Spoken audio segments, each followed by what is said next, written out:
Bien le bonjour et bienvenue sur AC. Ad Crow. Adopte un mec. Ouais, non pas trop. Les chroniques d'adaptation. Bon, on va rester sur le nom original. Bienvenue sur Adaptator Chronicles. Et c'est parti. Si vous avez des enfants, des neveux, des nièces, des petits frères, des petites sœurs, si vous aimez simplement les Disney, ou si vous avez tout bonnement ouvert vos oreilles durant l'année 2014, vous n'avez certainement pas pu éviter ça.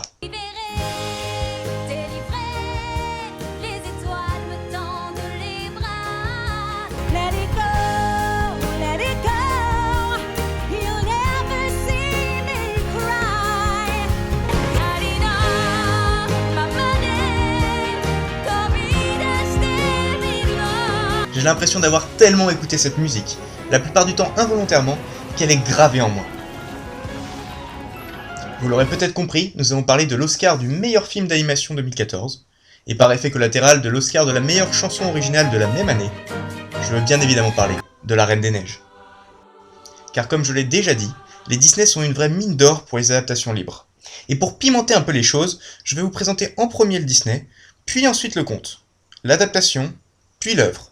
Bah oui, pourquoi être logique? Donc, une fois n'est pas coutume, commençons par parler de La Reine des Neiges, le film, Frozen en VO, qui nous raconte l'histoire d'Elsa, que j'ai terriblement envie d'appeler Frozen, vu qu'elle a par moments le charisme et la capacité émotionnelle d'un surgelé Picard. Alors je vais pas vous raconter tout le film, et surtout pas vous spoiler la fin, même si je suis certain que tout le monde l'a déjà vu. Ainsi, la fin du résumé va vous paraître très bref et synthétique, alors pour plus d'informations, regardez le film. Notre histoire débute parce qu'on pourrait considérer être une vieille pub à Péricube sans le moindre intérêt, à part de nous présenter des personnages principaux jeunes, ce qui n'a toujours pas le moindre intérêt. Et on retrouve ensuite Elsa Frozen. Elsa est... Allez, devinez. Petit A, la chanteuse de Jour de Neige. Ça s'invente pas.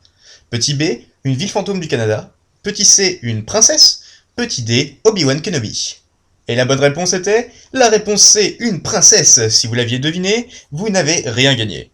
Et oui, cette émission n'a pas de moyens. Donc, Elsa est une princesse, comme 62,8% des héroïnes de Disney. Vous voulez des noms? Blanche-Neige, Cendrillon, Aurore? Bon, vous ne voyez pas qui est Aurore? Je vais vous le faire en plus simple, c'est la Belle au bois dormant. Ariel, Belle, Jasmine, Tiana, Réponse, Mérida, enfin, toutes des princesses. Bon, très vite, Elsa devient reine, promotion, promotion. Sinon, il aurait fallu changer le nom du film. Mais ne vous en faites pas, car la vraie héroïne de l'histoire est sa petite sœur Anna, qui est, elle, toujours une princesse. Revenons à Elsa, notre princesse des neiges, au début du film. Elsa a le pouvoir de contrôler le froid, ce qui est classe, un peu comme Iceberg dans X-Men, ou Grey dans Fairy Tail, ou même Sub-Zero dans Mortal Kombat. Pourquoi a-t-elle ce pouvoir, me demanderez-vous? J'en sais rien, et les scénaristes du film non plus d'ailleurs. C'est une malédiction, semble-t-il. Bref, après avoir failli involontairement buter sa sœur Anna, l'héroïne, toute la famille va trouver des trolls de pierre qui sauvent Anna, lui effacent la mémoire et demandent à Elsa de contrôler sa peur. Car la peur est le chemin du côté obscur. Ce que ses parents comprennent par cacher dans une chambre séparée, loin de tous, sans aucune interaction sociale, même avec sa sœur. Il est évident que cette fille va grandir saine d'esprit, et sans le moindre problème de contrôle du stress. J'ai peur. Mes pouvoirs sont de plus en plus forts. La colère ne ferait qu'empirer les choses. Calme-toi. Non, ne me touchez pas. Ah, les parents. Heureusement, elle a des gants, wouhou, qui l'empêchent de tout glacer parce que j'en sais rien en fait. Et puis il faudra m'expliquer pourquoi les gants empêchent Elsa d'utiliser ses pouvoirs alors que la magie passe clairement à travers ses chaussures.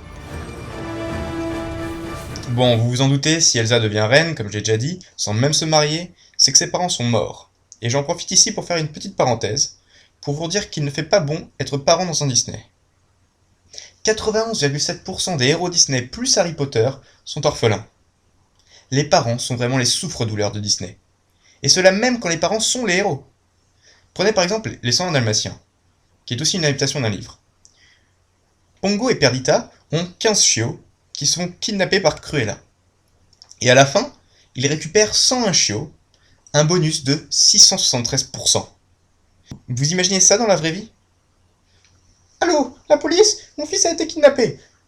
Pas de problème, madame, on l'a retrouvé, avec tous les autres enfants kidnappés. Ils sont 36. Ils sont tous à vous maintenant. Ah, en fait, je passe sous un tunnel. Piou. Fin de cette petite parenthèse. Bref, les parents d'Elsa meurent, ou se tirent le plus loin possible de leur fille instable, et Elsa est couronnée reine. Lors du couronnement, Anna, qui est une fille bien vu qu'elle parle au canard, rencontre le prince charmant Hans, qui la demande immédiatement en mariage. Ça vous paraît direct, mais bon, elle vient de lui dire qu'elle l'aime, alors qu'ils se connaissent depuis à peine le temps d'une chanson Disney. S'ensuit une querelle entre les deux sœurs, Elsa perd son gant, quand Anna lui arrache, et boum, elle pète les plombs, gèle des fontaines, crée un hiver éternel, au-dessus de la ville, et se casse enfin libre. Et vous noterez que s'il n'y avait pas eu l'hiver accidentel au-dessus de la ville, bah tout le monde aurait été heureux. Anna devient reine et se marie avec Hans qui devient roi. Elsa est libre et devient une reine du froid capable de créer ses propres amis et son château de glace, sans faire de mal à personne. Sven mange toujours des carottes, et Christophe, on s'en fout, hein, c'est un mec qui bosse dans les glaçons, et puis quand on a une reine des neiges, on n'a pas besoin de glaçons. Bon, Anna part donc retrouver sa sœur pour faire revenir l'été, laissant au passage Hans au pouvoir. Dans son aventure, elle est accompagnée de Christophe, l'homme de la montagne, Sven, le renne, et Olaf, un bonhomme de neige créé par Elsa, qui semble légèrement sous acide tellement il est toujours content, et qui adore l'été. Donc un petit peu suicidaire, le bonhomme de neige. Mais bon, ça n'en reste pas moins le comique de l'histoire. Pendant ce temps-là, Elsa a construit son château de glace, et aussi un mur de glace géant, où la Night Watch, dirigée par Jon Snow et Ghost le loup blanc, monte la garde contre les sauvageons, et une autre menace bien pire, les marcheurs blancs, qui... Ah ouais, non, pardon, ça c'est Game of Thrones, pardon. Ce résumé est clairement trop long. Bon, Anna retrouve sa sœur, qui a deux doigts de la tuer une deuxième et une troisième fois, mais toujours sans le vouloir. Le problème, c'est que cette fois, par hasard encore, elle touche Anna au cœur, et Anna va se transformer intégralement en statue de glace, sauf si elle est sauvée par un geste d'amour sincère. Bref, le pouvoir de l'amour sauve Anna, permet à Elsa de contrôler ses pouvoirs, et le soleil brille à nouveau sur le monde d'Arendelle. Fin. Bon, ce film est très librement inspiré du conte. Le conte de Hans Christian Andersen de 1844. En fait, pour être clair, ça a rien à voir. Voyez vous-même. Dans le conte, les héros ne sont pas deux mignonnes petites princesses, mais un garçon et une fille. Kay et Gerda. Oubliez Anna et Elsa. Kay et Gerda s'aiment comme frères et sœurs, et ne sont ni un prince ni une princesse, mais deux simples petits-enfants. Un jour, le diable construit un miroir. Ouais, il n'avait pas grand-chose d'autre à faire. Un miroir qui fait disparaître le beau et le bien, et accentue le laid. On ne voit plus que la laideur en exagéré. Ce miroir se brisa en énormément de morceaux, et l'un des fragments vint se loger dans le cœur de Kay, le rendant immédiatement froid, au sens émotionnel. Un autre fragment vient se mettre dans son œil, et fit que tout ce qui était beau devenait laid, alors que tout ce qui était laid prenait une grande importance à ses yeux. Autant dire qu'il avait vraiment pas de bol. Puis un jour, la Reine des Neiges, qui passait par là, le kidnappe. Me demandez pas pourquoi, elle s'ennuyait elle aussi. Les méchants d'Andersen ne savent pas trop quoi faire de leur journée. Elle l'embrasse, ce qui le rend définitivement insensible, et l'emprisonne chez elle. Gerda va alors tout faire pour le retrouver, alors que tout le monde pense qu'il est mort. La quête de Gerda partant à l'aventure retrouver Kay, qui est comme un frère pour elle, est ce qui se rapproche le plus du film, vu que Anna part retrouver sa sœur, Elsa, même si elle veut aussi sauver Arendelle de l'hiver éternel. Lors de la quête, Gerda rencontre de nombreux personnages secondaires que je vais vous citer rapidement. Une vieille magicienne, un prince et une princesse, des brigands, une femme lapone, une femme finnoise, Bae le renne. Ah ouais, il y a un renne, comme dans Disney, mais bizarrement c'est celui du conte qui parle. Et plein d'autres animaux et fleurs qui parlent et auxquels Gerda va raconter sa vie.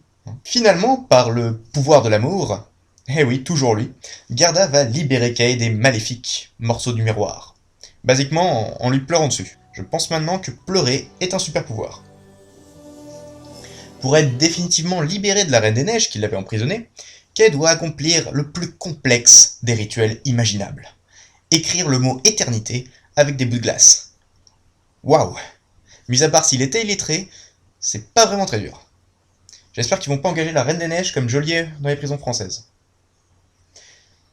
Donc, ils se libèrent, et le conte se termine par Kay et Gerda de retour chez eux, après avoir recroisé la majorité des personnages secondaires de l'histoire. Donc, vous l'aurez compris, le film et le conte n'ont rien à voir. Il y a la Reine des Neiges, il y a de la neige, il y a une fille qui part à l'aventure pour retrouver une personne qu'elle aime, fraternellement, et un renne. Et c'est tout. Bon, avant d'aller plus loin, je vais être obligé de le dire et de le redire. Frozen est un bon film. Je dis pas que c'est un mauvais film, mais c'est une mauvaise adaptation. Il faut bien faire la distinction entre les deux, car c'est le but de la chronique. Même si je donne parfois mon avis sur le film, je juge surtout l'adaptation. Et Frozen est clairement une mauvaise adaptation. Sérieusement, vous enlevez le nom La Reine des Neiges, vous appelez le film Anna et Elsa, et on a perdu presque toutes les connexions avec le conte. Et comme je veux pas mettre toute une génération à dos, je dois le répéter encore, ça reste un bon Disney. Mais mince, comparez ça à Réponse, le Disney d'avant. Vous prenez le synopsis du film Réponse et un résumé du conte, et au moins ça colle. Ici c'est totalement libre, il n'y a rien en commun. Il n'y a même pas un petit bout du conte qui se retrouve dans le film. C'est l'adaptation du tout, c'est de l'inspiration, de la vague inspiration. Mais c'est pas le plus problématique. On a vu qu'au niveau de l'histoire, le film et le conte ont rien à voir. Bon, d'accord. Mais il y a aussi le point de vue de la définition même des personnages. Ce n'est pas la même Reine des Neiges. Et là, le rapport par rapport au conte est évident, c'est le méchant. Bah oui, si votre méchant principal est un héros gentil, c'est le bordel. Déjà, on a enlevé l'histoire du diable et du miroir, donc un effet maléfique en moins, puis on transforme la méchante Reine des Neiges en une femme attachante qui fait le mal sans le vouloir et qui s'en veut pour ça. Donc franchement, Elsa n'est absolument pas méchante et ne kidnappe pas d'enfants. C'est juste une femme qui a peur de faire de mal, qui a peur de faire du mal à sa sœur, qui a peur de ses pouvoirs et qui rêve de liberté. Ta gueule. Et c'est là le vrai problème, parce que quand on lit La Reine des Neiges, le conte, on envisage une personne froide, sans compassion, et surtout, on s'attend à trouver une méchante qui ne méritera pas de happy end. Et là, on comprend très vite que Elsa ne sera pas la méchante du film. Parce qu'un méchant Disney, c'est pas un méchant qui fait du mal par erreur sans le vouloir. Un méchant Disney, c'est Scar, c'est Jafar, c'est des méchants qui sont définis comme tels depuis le début. Alors, on a vite fait l'impression que le film se cherche un méchant. Ça peut pas être elle, hein, vu que c'est l'héroïne toute gentille. Ça peut pas être lui, vu tout le temps qu'on passe à nous le faire apprécier. Ça peut pas être lui, parce que bon, bah, c'est pas crédible, mais il serait pas mal en second, un peu comme Iago dans Aladdin. Ça pourrait être lui, hein, ça serait pas mal, et ça serait vraiment bien plus logique même, si c'était elle. Bref, je vais pas vous spoiler sur qui est le méchant de l'histoire, et même si je trouve que ce méchant est intéressant et original, le problème n'est pas là. Le problème c'est que le méchant du conte La Reine des Neiges, c'est la Reine des Neiges. Donc, la Reine des Neiges devrait être la méchante du film La Reine des Neiges, pas une princesse Disney. J'ai vraiment l'impression qu'on peut faire n'importe quoi avec les personnages dès qu'on a les droits. Très sérieusement, la méchante de Narnia, le film Narnia, est une meilleure Reine des Neiges que la Reine des Neiges. D'ailleurs, c'est la Reine des Neiges, hein. Il y a tout. Elle est absolument pas gentille et bien intentionnée, elle kidnappe un enfant, elle est belle, froide, a un pouvoir de glace. Narnia est une meilleure adaptation de la Reine des Neiges que la Reine des Neiges de Disney. Quelque chose que vous devez retenir, c'est qu'à l'origine, Disney adaptait les contes célèbres pour mieux les faire connaître aux enfants. Le problème avec Frozen, c'est que ça ne fait pas mieux connaître la Reine des Neiges d'Anderson aux enfants, parce que Elsa n'est pas la Reine des Neiges. Eh bien aujourd'hui, cette erreur a été rectifiée pour vous, car comme Walt Disney le voulait, maintenant, vous connaissez un peu mieux le conte La Reine des Neiges. Voilà, c'est fini pour aujourd'hui, et j'espère que cet épisode vous aura permis de comprendre qu'un bon film peut être aussi une mauvaise adaptation. A bientôt pour un nouvel épisode.